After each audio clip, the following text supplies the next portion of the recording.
Hello everybody, I'm your host, Dr. Darkspawn, and welcome. Welcome to another Meet Your Maker video. And in this video, we're gonna be looking at the new mod for Warmongers, Flamewalker. Now, Flamewalker makes Warmongers immune to fire damage, all types of fire damage. That means incinerators, napalm, the works. Anything from an incinerator and the fire that it generates, it is immune to that damage. It is not immune to the explosion caused by eruption, but it is immune to the fire of the incinerator itself. Now in this video I'm going to be showing you 5 different examples of how to make this mod really stand out and give it a much higher value than what it can appear to have. And with that being said, let's jump into the first example. For the first example, I'm gonna give you what you guys want the most out of this mod: anti-speedrun trap or mechanics. Right, how do we use Flamewalker to better counter speedrunners? And this was my first idea too. I thought, wow, flamethrowers can shoot through pistons, and now flamethrowers can shoot through warmongers too, and the warmongers won't even die. Wow, I need to use this for a speedrun trap. And here it is. So in this example, imagine the yellow block on the bottom is the starting point and the blue block at the end is the end point. This is the path that the raider is going to take. They're going to go in here, they're going to follow along this corridor, and they need to go towards the right and exit here on the blue block. Now, what have I got here? This simulation is a speedrun trap that has some pressure towards the red wall. Like, if you can imagine the rest of the base being up here, there would be a kill box or something with cannon backs that's constantly shooting at the raider. They make their way to here, they throw down a flash barrier, or they use arc barrier to not die.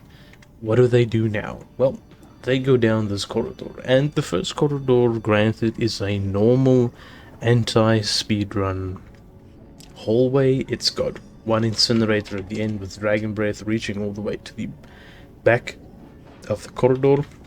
It's got an impaler with self-destruct and unrelenting, just to help force the enemy raider into the corner or out of the corner back into the kill box that they didn't completely clear.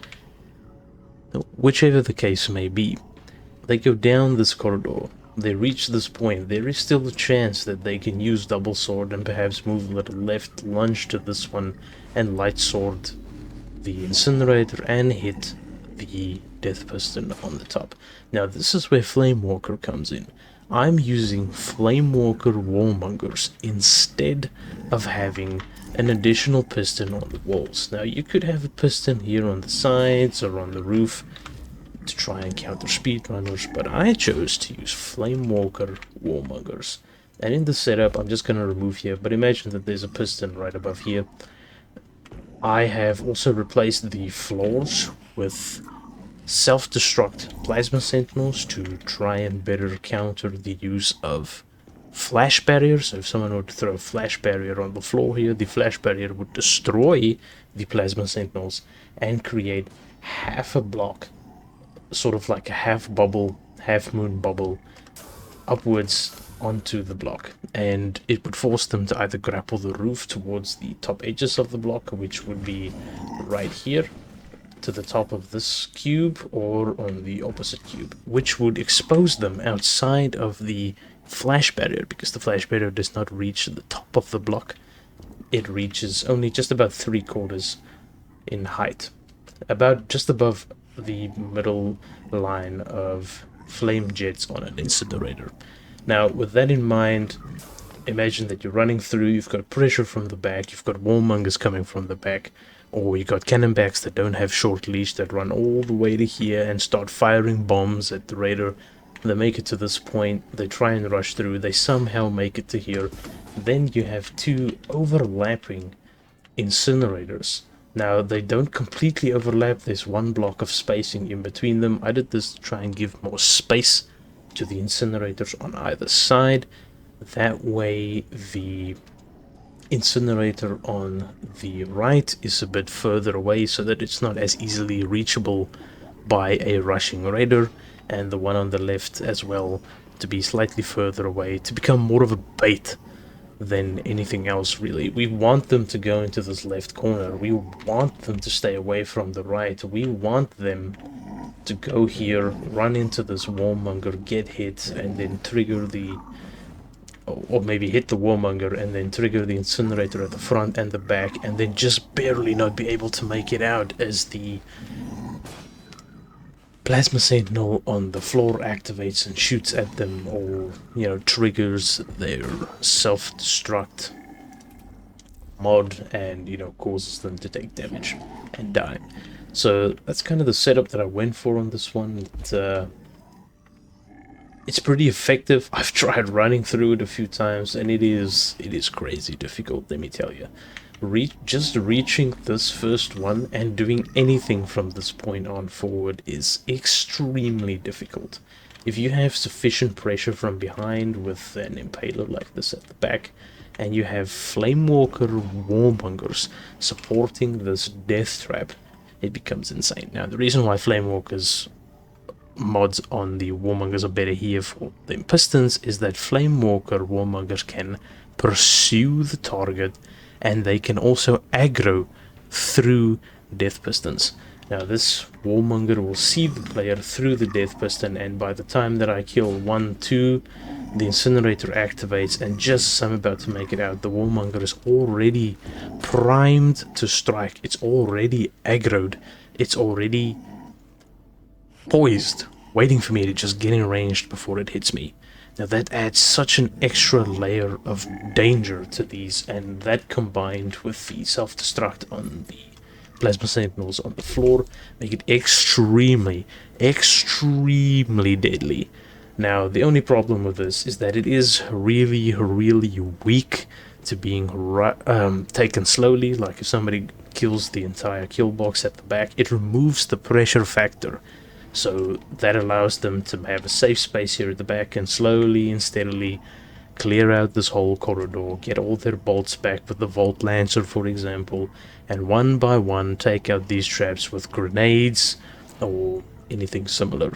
So it is very weak to slow playing raiders that don't have pressure pushing them from behind. That's the first weakness of this setup, and it is extremely expensive. I think just this part over here used almost 2000 capacity, the Plasma Sentinels and the Incinerators being the most expensive part.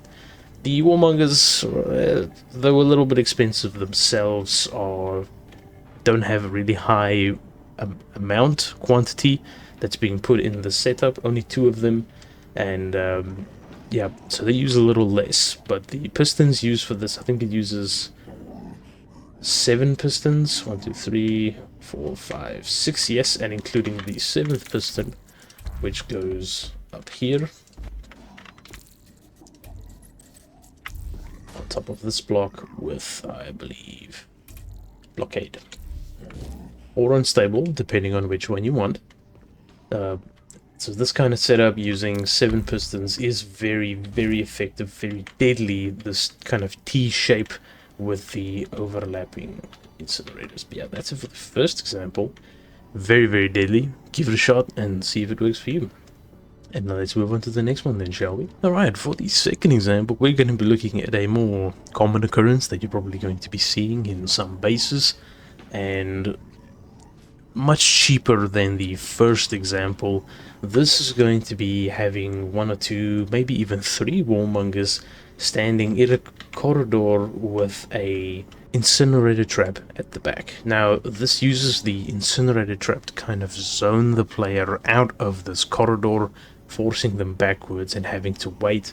It also makes it really difficult to rush this corridor, and while not being able to see the Warmongers that are already aggroed on the raider, they may be open to being hit by a very quick attack, for example.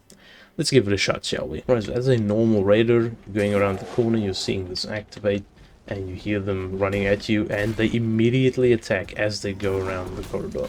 Now obviously I was standing a little far to the side that it hit. You would normally have a block blocking them off on the side so that they're more easily accessible by the Warmongers and that they don't end up hitting into the wall, which will cause them to clip and hit each other.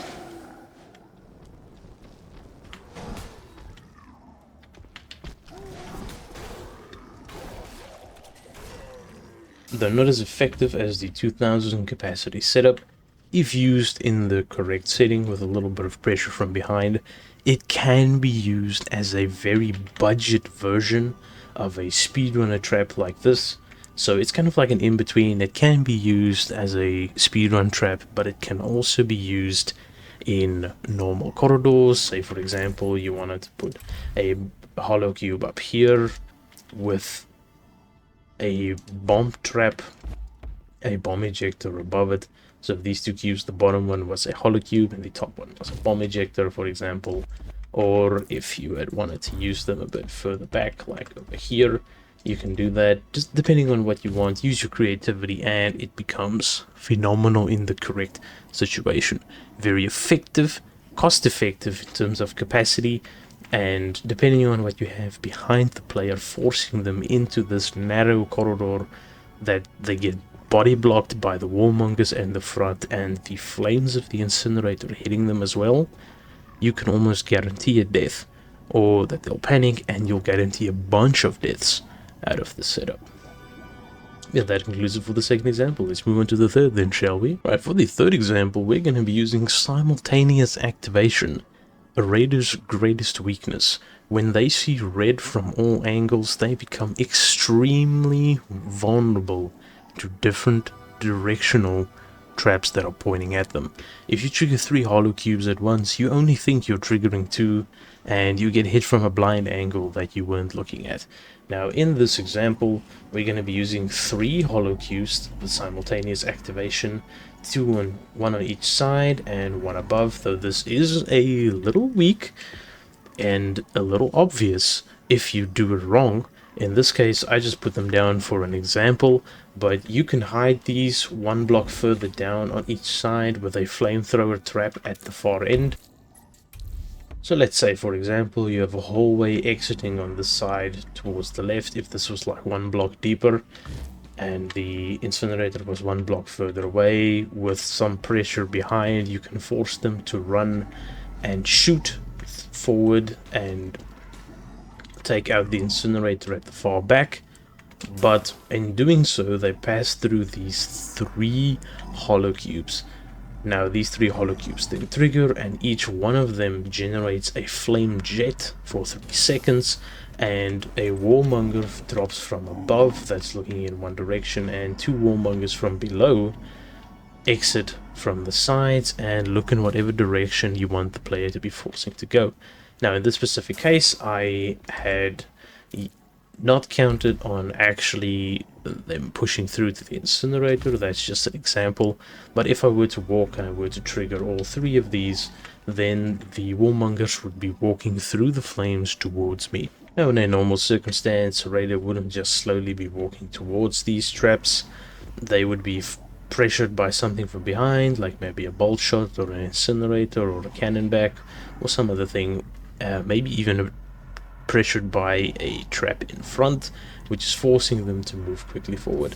And I'm triggering all 3 of these at the same time, and the Warmongers immediately leave, and yeah, the rest is history. One last thing for this example is I would say that this Warmonger on top, if they're going to be dropping from above, be facing away from the player. If this one was, for example, facing towards me when it ran down, it would activate on the edge of that block because the hollow cube would not be blocking its line of sight, and therefore it would not jump down. It would instead stay on the top block and be useless. So we don't want that. Have them face the opposite direction that you're thinking the player is going to run to. If the Warmonger is expected to attack a player that is rushing forward towards a trap at the end of a hallway, which is bait, have them rather have this kind of setup but in the opposite direction. So have them there and with their back faced towards this side. They would walk backwards and drop down and immediately face the direction that the player is. Without the player having the ability to retreat, they'll be able to they'll be forced to fight the Warmongers in a very enclosed space with flames from incinerators cutting off their escape. That's all it is for this example. Let's move on to the next one then. Right, for the fourth example, I actually have something very special set up for this one. Now, this one has a little bit more thought put into it, and it's a little more advanced than you would normally think. This actually uses a hollow cube that is not able to see the player with picture perfect to disguise it at a height that the player normally would just go, oh yeah, something's there, I guess that's second wave, and then they'll go looking down this corridor. Now I've set up a bolt shot to be firing down this hallway. I should probably be giving this eagle eye. This should probably use eagle eye if you're putting it down, though I don't have enough capacity for that. There we go. Okay, with eagle eye it now has a 3-block detection range. Looking down this hallway, they're going to be looking at the bolt shot. It's going to activate the bolt shot, will shoot and at max range break the masquerade hollow cube, which prevents these Flamewalker guards from actually triggering and walking through this block without the hollow cube being broken. The Hornet as well is on its own path. It paths through the hollow cube with masquerade, it paths up and it paths itself into the corrosive cube, dies to Deadman Switch, explodes, destroying the hollow cube and giving vision to the bomb trap above, effectively creating a 3-part trap to which the bolt shot lands, destroys a hollow cube. The hollow cube that's destroyed activates the line of sight from the incinerator trap, and the guards walk through it with their predetermined path to walk down this corridor. The Hornet flies up, dies to the corrosive cube, triggers Deadman Switch on the Hornet, which destroys the hollow cube above and allows us to be seen by the bomb ejector. Let's give it a test, shall we?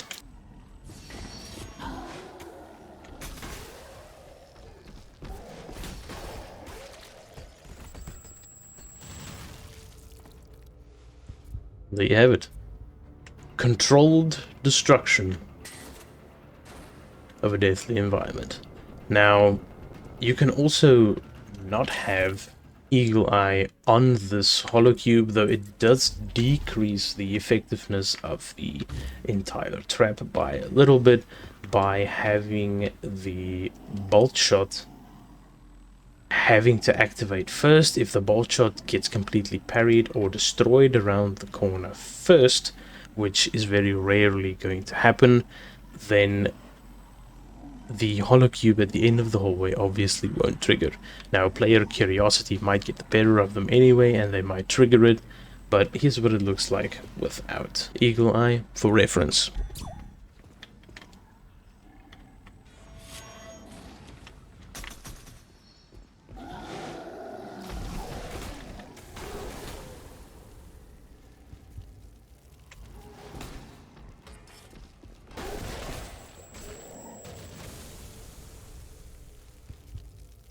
Also equally deadly, but this only works if the player actually does not destroy the bolt shot at the end of the corridor. Now, what are the weaknesses of this setup? The weaknesses here are, of course, that the bolt shot can sometimes kill your own guards if the raider decides to trigger the hollow cube at the end and the bolt shot at the same time. It's weak because it requires the activation of the bolt shot at the end of the corridor and or at least a few of the top 3 projectiles, or the top 5 projectiles, to actually reach the very front of this hollow cube, pierce it, break it, and then the guards, they continue pathing because this has masquerade on it. And it's very complex. It's got a fallback trap that is a 2-parter, but it is also very expensive to set up, and it is not always consistent. There are ways to make it more consistent, like pathing the Hornet through a specific part of this block. Like if you, for example, path the Hornet in straight through this block, they fall here, they die, they always explode and always destroy the hollow cube. Now, this may have to be further back in order to be a bit more effective, and have a slanted block at the back of it to try and force the grenades from the bomb ejector in a certain direction. Whichever way you choose to do it is 100% acceptable, as long as it tries to at least spread the bombs from it a little bit. Now, with it being expensive and it not always being consistent depending on the destruction of the bolt shot, the curiosity of the player might end up causing them to go in this direction anyway, trigger the hollow cube, trigger the destruction of the incinerator, and cause this trap to take effect.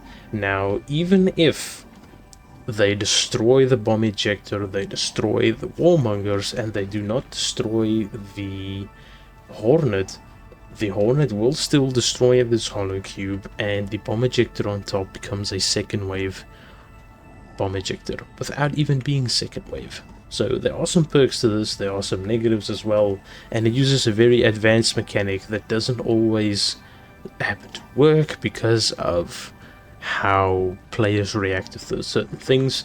If players do go in the front and they decide to shield or deflect some of these projectiles from the bolt shot without dealing with the traps on the back, the bolts will still destroy the hollow cube, and then the guards will stack wherever you path them to stack. In this case, I pathed the guards to stack here in this corridor facing towards the entrance, had them not face towards the side or even look the other way. They're just standing guard at this point. Now, they too can become second wave and then turn into bait, into triggering the bomb ejector when the player does have to come back through the base towards this point. So it can still be effective. It's not completely useless if they just try and rush through it, but it is weak to being rushed. It is weak to, the destruction of the bolt shot, and because that's the trigger. So if you want to put in a second trigger, for example, like a second wave on this bolt shot, second wave on this whole setup, actually might be very effective, with them coming from this side with the bomb ejector behind them and possibly some other trap in the front. It's up to you. Honestly, there are so many things that you can do with this kind of setup, with this kind of idea, that it's difficult to constrain it in such a small amount of time.